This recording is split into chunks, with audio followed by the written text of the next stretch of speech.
This is Optimal Health Daily, episode 1167, The Compassionate Way to Health and Fitness by Babauta of ZenHabits.net. And I'm your host and narrator, Dr. Neil Malik. Hey there, happy Wednesday and happy post-election day for those of us in the U.S. And welcome back to Optimal Health Daily, where I read to you from popular health and fitness blogs to help you optimize your health. Yesterday's election day was quite a doozy, so today, more than any other day, we probably need just that little bit of inspiration. And in fact, I happened to find a quote that's perfect for today's post. Quote, "A moment of self-compassion can change your entire day. A string of such moments can change the course of your life." Christopher K. Germer. All right, now that we're in the right frame of mind, let's get to today's post and start optimizing your life. The Compassionate Way to Health and Fitness by Babauta of ZenHabits.net.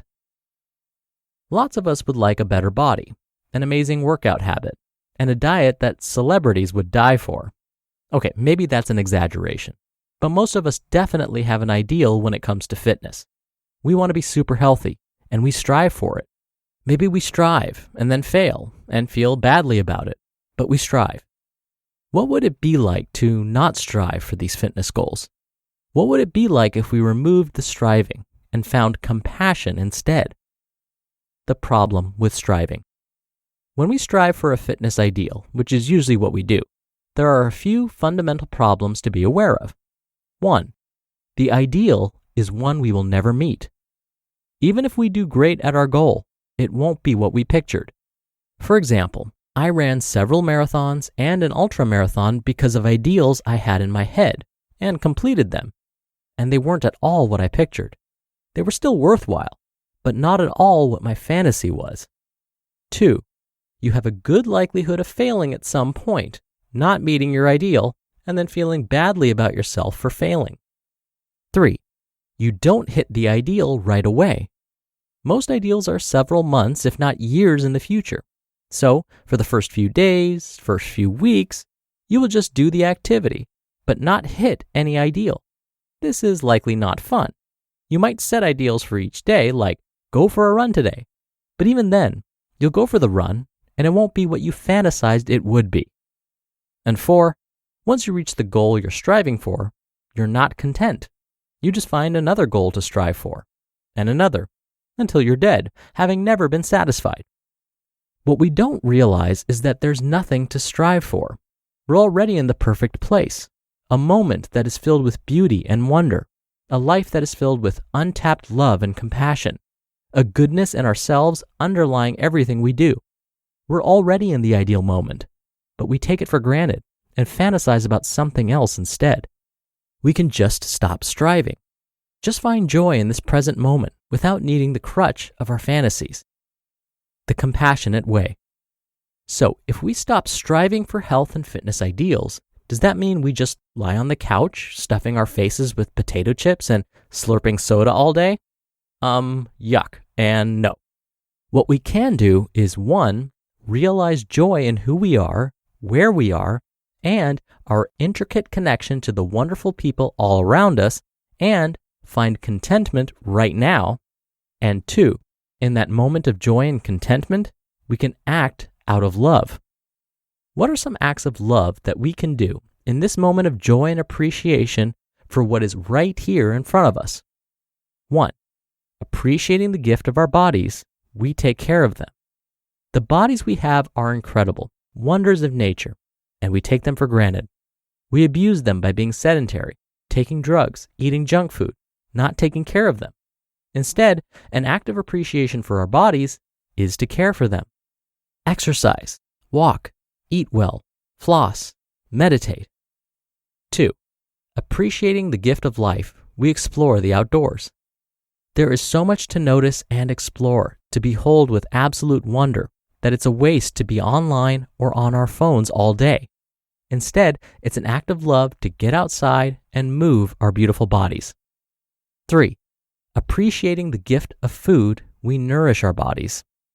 Instead of abusing ourselves by putting junk in our bodies just to satisfy cravings of comfort, we can find joy in the nourishment of our bodies with gorgeous, healthy, delicious food, and appreciate that the fresh food we're feeding ourselves is a gift grown from the earth by people we don't know who support our lives, a miracle not to be taken for granted.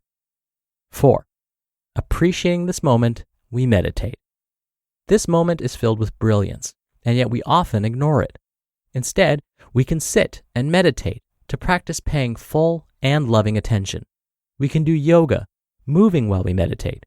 We can meditate as we go for a run, lift a barbell, ride a bike, swim in the ocean, or walk in a sunny park. There is no need for striving for fitness and health ideals. Instead, we can let go of these ideals and appreciate what's right in front of us. And in gratitude, act with love and compassion to take care of ourselves and pay attention to the moment we're in. You just listened to the post titled The Compassionate Way to Health and Fitness by Leo Babauta of ZenHabits.net. Dr. Neil here for my commentary. When I used to tell patients that they need to start exercising, this was before I learned how to be a better nutrition educator, can you guess the most common excuse I would hear in response? I'm sure you can guess. They would say, come on, say it with me, I don't have time. See, I knew you knew. I eventually learned how to respond to this response, and it reflects what Leo mentioned in today's post perfectly. Here's what I started doing. When people would say, I don't have time to exercise, I would change the subject. I would ask them to tell me about their morning routine. They would explain how they would get out of bed, brush their teeth, shower, shave, fix their hair, get dressed, and so on. I would reinforce how refreshing that whole routine must feel, and of course, they would agree with me. I would then ask how long it takes them to finish this morning routine. The response was usually, it would take me about 45 minutes to an hour, I would say. I would then respond with something like, so, you take about 45 minutes to an hour to care for yourself each morning. They would of course agree. But did you hear what I did? I subtly changed or reframed how we define the morning routine. The routine is now all about caring for the body. It's not just shaving and showering and brushing your teeth. Then I would say, would it be a fair statement to think of exercise in the same way, as a way of caring for your body too? I still remember seeing the way my patients' faces would change once these words sunk in.